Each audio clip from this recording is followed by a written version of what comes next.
একেবারে রীতিমতো ছটফটানি শুরু হয়েছে।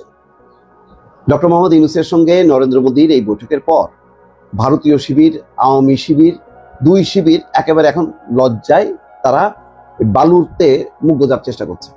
বাংলাদেশের কোন সরকার প্রধানের এত স্পষ্ট উচ্চারণ তিনি আগে কখনো শোনেননি। প্রফেসর ইউনূসকে ঠেকানোর সমস্ত চেষ্টা ব্যর্থ হয়ে যাচ্ছে। মোদী বুঝতে পারছেন সাদাসিধে এই মানুষটার প্রভাব বিশ্ব রাজনীতিতে তার চাইতে অনেক বেশি। তারা শুধু ভারতে গিয়ে ভারতের প্রধানমন্ত্রীর সাথে ছবি তুলেছে, তিস্তার কথা বলার সাহসটা পর্যন্ত করতে পারেনি। না, আমি তো মনে করি যে ডক্টর ইউনূস তো ইজ এ গ্লোবাল অ্যাসেট। দর্শক, ভারতের প্রধানমন্ত্রী নরেন্দ্র মোদী ও বাংলাদেশের অন্তর্বর্তীকালীন সরকারের প্রধান উপদেষ্টা ডক্টর মোহাম্মদ ইউনূসের বৈঠকের পর রীতিমতো আওয়ামী লীগের ঘুম হারাম হয়ে গিয়েছে। ইতিমধ্যে জানা যাচ্ছে শেখ হাসিনাকে বাংলাদেশে ফেরত দিবে, এমনকি ভারতে গ্রেপ্তার হতে পারে শেখ হাসিনা, এরকম তথ্য বেশি উঠেছে। আপনাদেরকে দেখাবো প্রমাণ সহ। ডক্টর মোহাম্মদ ইউনূসের সাহস দেখে রীতিমতো নরেন্দ্র মোদী নিজেও অবাক হয়েছে। তার সাথে কিছুতে পেরে উঠছেন না ভারতের প্রধানমন্ত্রী নরেন্দ্র মোদী। এই ভিডিওতে রয়েছে, না টেনে পুরো ভিডিওটি দেখবেন, একটি লাইক করে আমার সাথেই থাকবেন।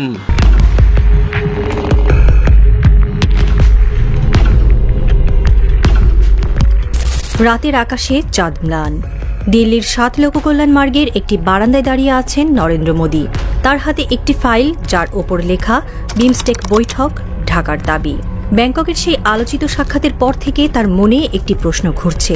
বাংলাদেশের প্রধান উপদেষ্টা ডক্টর মোহাম্মদ ইউনূস স্পষ্ট গলায় বলেছেন শেখ হাসিনাকে ফেরত চায় ঢাকা। এই দাবি শুধু একটি কূটনৈতিক অনুরোধ নয়, এর পেছনে রয়েছে গণ অভ্যুত্থানের ক্ষোভ, জনতার রায়। মোদীর চোখে এক অদৃশ্য উদ্বেগ। বাংলাদেশের কোনো সরকার প্রধানের এত স্পষ্ট উচ্চারণ তিনি আগে কখনো শোনেননি। প্রফেসর ইউনূসকে ঠেকানোর সমস্ত চেষ্টা ব্যর্থ হয়ে যাচ্ছে। মোদী বুঝতে পারছেন সাদাসিধে এই মানুষটার প্রভাব বিশ্ব রাজনীতিতে তার চাইতে অনেক বেশি। ব্যাংককের শাংরিলা হোটেলে ষষ্ঠ বিমস্টেক সম্মেলনের ফাঁকে মোদী ও ইউনূসের বৈঠকটি ছিল আধা ঘণ্টারও বেশি সময়ের। এটি শুধু সৌজন্যমূলক আলাপে সীমাবদ্ধ থাকেনি।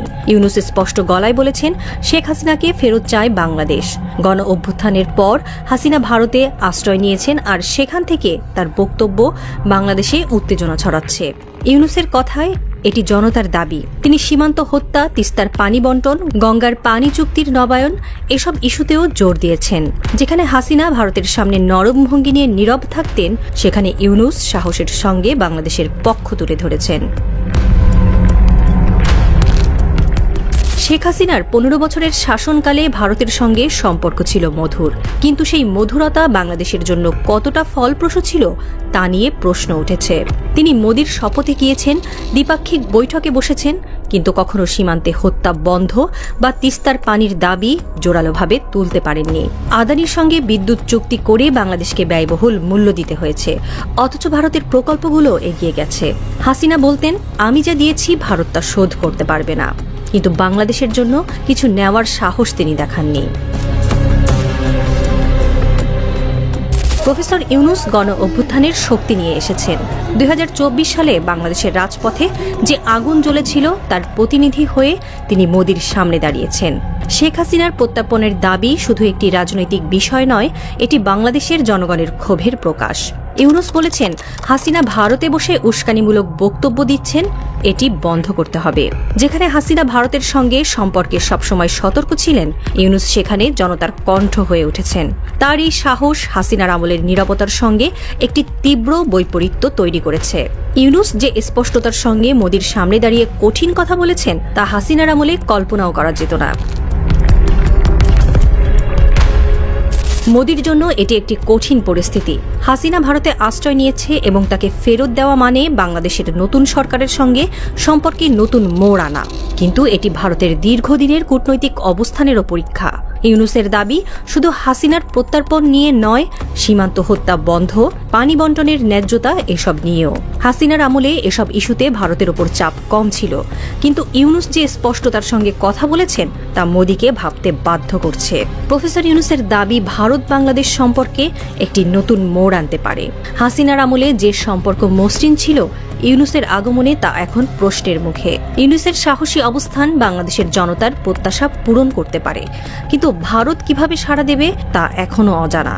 হাসিনাকে ফেরত দেওয়া কি ভারতের পক্ষে সম্ভব, নাকি এটি দুই দেশের মধ্যে আরো দূরত্ব তৈরি করবে? রাত আরো গাঢ় হয়েছে। মোদি জানালার কাছে দাঁড়িয়ে আছেন। খবরের কাগজটি এখনো টেবিলে পড়ে আছে। শেখ হাসিনাকে ফেরত চাইল ঢাকা, এই শিরোনাম তার মনে প্রতিধ্বনি তুলছে। ইউনূসের কথাগুলো যেন রাতের হাওয়ায় ভেসে বেড়াচ্ছে। হাসিনা যা বলতে পারেননি, ইউনূস তা বলে দিয়েছেন। কিন্তু এই সাহস কি ভারতকে বাধ্য করবে, নাকি একটি নতুন সংকটের জন্ম দেবে?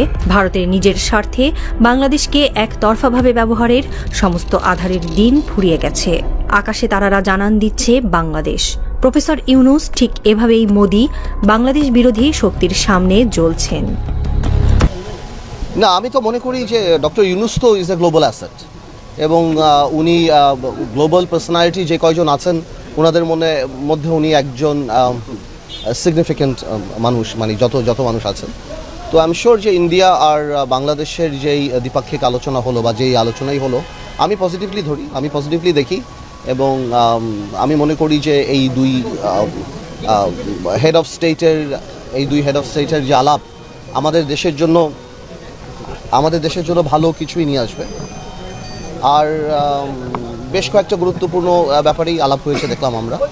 তো আমি যে কোনো ধরনের এই ধরনের আন্তর্জাতিক ক্ষেত্রে যে দ্বিপাক্ষিক আলোচনা আমি পজিটিভভাবেই দেখি। দেখুন, আমি মনে করি আমরা আগেও যে বলে আসছি, এখনই তাই বলে আসছি, এই ইউনূস সাহেবের সরকার একটা বিপ্লবের সরকার, গণঅভ্যুত্থানের সরকার। এটা জনগণের ভোট দ্বারা নির্বাচিত সরকার না, তবে জনগণের সরকার। এবং আমরা সবাই এই সরকার যাতে ফেইল না করে, এবং এই সরকারের পাশে দাঁড়ানোর অঙ্গীকার আমাদের প্রথম দিন থেকেই। এবং আমরা প্রথম দিন থেকেই বলে আসছি যে সংস্কার প্রয়োজন, তবে বড় সংস্কারগুলি আমি মনে করি যাতে করে জনগণের প্রতিনিধি যারা তাদের মাধ্যমেই হয়।